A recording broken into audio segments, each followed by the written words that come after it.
Hey everyone, looking to design a retro-inspired album cover that stands out?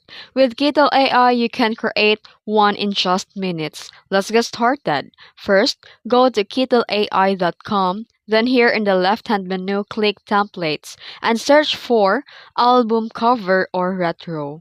Then here you can pick a template that fits the vibe, whether it's 70s disco or 80s or 90s grunge. And here click on the text and use template. Then here you can edit the album title and artist name. Replace or add graphics using Kittl elements for that authentic retro look. You can also put illustrations or elements. Choose bold or nostalgic fonts like Blacky Sans or script styles or whatever you like.